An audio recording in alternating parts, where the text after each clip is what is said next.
Republic day. మీ అందరికీ ముందుగా republic day శుభాకాంక్షలు. అసలు ఈ రిపబ్లిక్ డే అంటే ఏంటి? మీలో చాలా మందికి ఈ విషయం తెలియదు. రిపబ్లిక్ డే అంటే కేవలం మనకొచ్చే కామన్ గా సెలవుల్లో అది ఒక రోజు కలిసి వస్తుంది అని అనుకుంటారు. కానీ రిపబ్లిక్ డే గురించి మీరు పూర్తిగా తెలుసుకోవాలంటే ఈ వీడియో పూర్తిగా చూడండి. మన దేశానికి 1947 ఆగస్ట్ 15 రోజు మనకు స్వాతంత్రం వచ్చింది. అయితే భారతదేశంలోని పౌరుల జీవన విధానం ఎలా ఉండాలి, భావితరాలకి ఏ హక్కుల్ని మనం అందించాలి అని తెలియజేయడానికి మనకు ఒక రాజ్యాంగం అవసరమైంది. అయితే ఈ రాజ్యాంగం కోసం ఒక కమిటీని ఏర్పాటు చేయడం జరిగింది. ఈ కమిటీకి అధ్యక్షుడిగా డాక్టర్ బాబు రాజేంద్ర ప్రసాద్ గారిని ఎన్నుకోవడం జరిగింది. అయితే ఈ సభలో సభ్యుల్ని ఎలా ఎన్నుకున్నారు అంటే పరోక్ష ఎన్నికల ద్వారా ఎన్నుకున్నారు. అయితే ఇందులో సభ్యులు రాష్ట్ర శాసనసభల ద్వారా ఎన్నికైన సభ్యులు 292 మంది ఉంటే భారత సంస్థానాల నుంచి ఎన్నికైన సభ్యులు 93 మంది ఉండేవారు.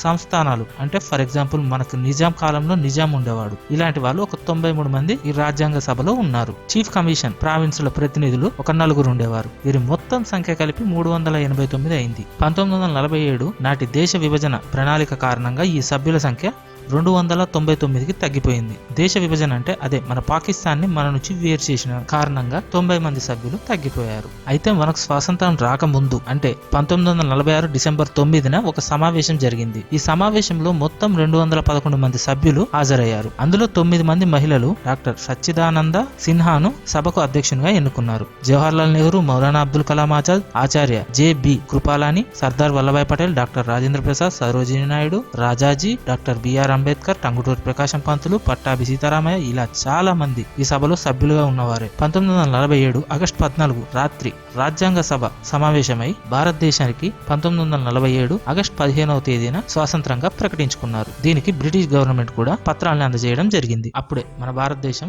స్వతంత్ర దేశంగా ఆమోదముద్ర పొందింది. 1947 ఆగస్టు 29న రాజ్యాంగ సభ ఒక డ్రాఫ్ట్ కమిటీని ఏర్పాటు చేసుకుంది. ఈ డ్రాఫ్ట్ కమిటీకి అధ్యక్షుడిగా డాక్టర్ బిఆర్ అంబేద్కర్ గారిని కమిటీకి అధ్యక్షుడిగా ఎన్నుకున్నారు. అయితే భారతదేశ రాజ్యాంగం నిర్మించడానికి 2 సంవత్సరాల 11 నెలల 18 రోజులు పట్టింది. అయితే అప్పుడు రాజ్యాంగ సభ ముందుకు 7635 సవరణలు ప్రతిపాదనకు వచ్చాయి. వీటిలో 2473 ప్రతిపాదనలు పరిశీలించి మరియు చర్చించి పరిష్కరించింది. భారత రాజ్యాంగాన్ని 1949 నవంబర్ 29న సభలో ఆమోదించారు. 1950 జనవరి 24న సభ్యులు ఈ ప్రతిపై సంతకాలు చేయడం ద్వారా మన రాజ్యాంగం ఆమోదముద్ర పొందింది. మొత్తం 284 మంది సభ్యులు రాజ్యాంగ ప్రతిపైన సంతకాలు చేశారు. అయితే మన రాజ్యాంగం మీద సంతకాలు చేసే టైంలో ఒక అద్భుత దృశ్యం జరిగింది. అది ఏంటి అంటే బయట చిరుజల్లులు పడుతూ ఉన్నాయి. దీన్ని శుభశకునంగా వాళ్ళంతా భావించారు. 1950 జనవరి 26న భారత రాజ్యాంగం అమల్లోకి వచ్చింది. ఆ రోజున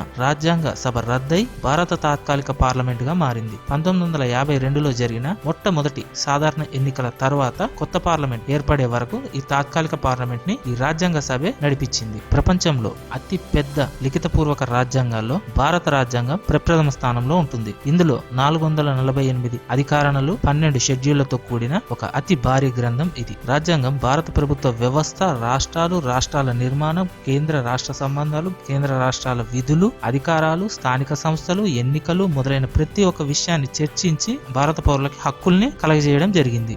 అయితే మన భారతదేశ రాజ్యాంగం కోసం వేరే వేరే దేశాల నుంచి కొన్ని విషయాల్ని తీసుకోవడం జరిగింది. అవేంటి అంటే ఏక పౌరసత్వం బ్రిటన్ నుంచి తీసుకున్నారు. స్పీకర్ పదవిని కూడా బ్రిటన్ నుంచే తీసుకున్నారు. భారతదేశంలో ప్రాథమిక హక్కుల్ని అమెరికా నుంచి తీసుకున్నారు. సుప్రీం కోర్టును కూడా అమెరికా రాజ్యాంగం నుంచే తీసుకున్నారు. రాజ్యసభ సభ్యుల నియామకాన్ని ఐర్లాండ్ దేశం నుంచి రాజ్యాంగంలో తీసుకున్నారు. భారతదేశంలో ప్రాథమిక విధుల్ని రష్యా రాజ్యాంగం నుంచి తీసుకున్నారు. కేంద్ర రాష్ట్ర సంబంధాలను కెనడాలోని రాజ్యాంగం నుంచి తీసుకున్నారు. అత్యవసర పరిస్థితి వైమార్ ఇది జర్మనీ దేశంలో ఉంది. దీని రాజ్యాంగంలో నుంచి ఈ విషయాన్ని మనం తీసుకొని మన రాజ్యాంగంలో పొందుపరిచారు. ఇలా ఇంతమంది కష్టపడితే మన రాజ్యాంగం తయారైంది. వారిలో ప్రతి ఒక్కరికి కూడా మనం రెస్పెక్ట్ ఇవ్వాలి. ఈ రోజు మనం ఇంతలా ముత్తుకుంటున్న ప్రతి ఒక్కరి హక్కుల్ని కూడా వాళ్ళు ఆ రోజు ప్రతి ఒక్కరికి కల్పించిన హక్కులు. అయితే మీకు డౌట్ వచ్చి ఉండొచ్చు, ఆగస్ట్ 15 రోజున పెరేడ్ చేస్తారు మరియు గణతంత్ర దినోత్సవం రోజున పెరేడ్ చేస్తారు, దీనికి దానికి తేడా ఏంటి అని. జనవరి 26 రోజు జరిగే పెరేడ్ లో రాష్ట్రపతి గారు ప్రముఖ పాత్రను వహిస్తారు. ఎందుకు అంటే ఈయన త్రివర్ణ దళాలకు అధిపతి, భారతదేశ ప్రప్రథమ పౌరుడు. అందుకే ఈయన ఆధీనంలో మనం గణతంత్ర దినోత్సవాన్ని ఘనంగా జరుపుకుంటాం.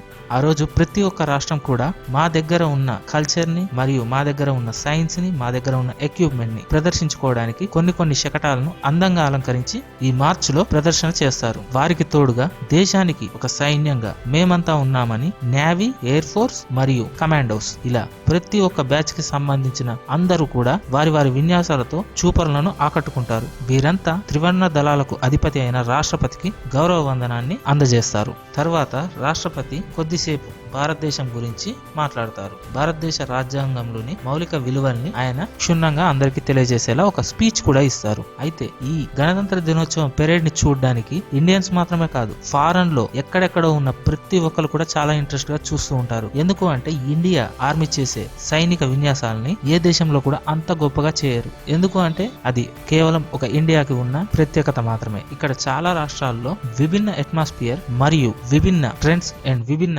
ట్రెడిషన్స్ ఉంటాయి. అందుకే ఎవరికి సాధ్యమైనంత వరకు వాళ్ళు గొప్పగా ఇక్కడ ప్రెజెంట్ చేయాలి అని ఈ పెరేడ్ ని ఎంతో గొప్పగా నిర్వహిస్తారు. ఇందులో ఇండియన్ ఆర్మీ బైక్స్ పై చేసే విన్యాసాలు చూస్తుంటే ఒళ్ళంతా గగురు పొడుస్తుంది. ఇక ఎయిర్ ఫోర్స్ వాళ్ళు అలా ఆకాశంలో 3 రంగుల్ని వెదజల్లుతూ గాలిలో సుడులు తిరుగుతూ ఉంటారు. ఇది చూడడానికి మన ఇండియా జెండాలా ఎంతో అందంగా కనిపిస్తుంది. ఇక నేవీ వారి విన్యాసాలు కూడా చూపర్లను ఇట్టే ఆకట్టేస్తాయి. ఇది కేవలం చూపర్లను ఆకట్టుకోవడానికి మాత్రమే కాదు, భారతదేశం ఎంత పటిష్టంగా ఉంది, సైన్యం ఎంత గొప్పగా ఉంది అనేది చూపించుకోవడానికి భారతదేశానికి ఒక పౌరుషమైన విషయం. భారతదేశం కలలకు పుట్టినిల్లు, అలాగే భారతదేశం వీరత్వానికి కూడా చిహ్నం. భారతదేశం గురించి ఒక ఇంగ్లీష్ కవి ఏమన్నాడంటే, ప్రేమతో వస్తే ప్రేమగా ఆహ్వానిస్తారు, అదే రణం కోరి వస్తే ప్రాణాలు సైతం తీస్తారు అని ఆయన వివరించారు. ఇది ఫ్రెండ్స్ మనం జరుపుకోబోయే గణతంత్ర దినోత్సవం యొక్క పూర్తి వీడియో. ఈ వీడియో మీకు నచ్చినట్లయితే లైక్ చేయండి. ఈ గణతంత్ర దినోత్సవం గురించి ఎవరికైనా తెలియజేయాలి అనుకుంటే మాత్రం షేర్ చేయడం మర్చిపోకండి. ఇలాంటి most update and latest videos కోసమై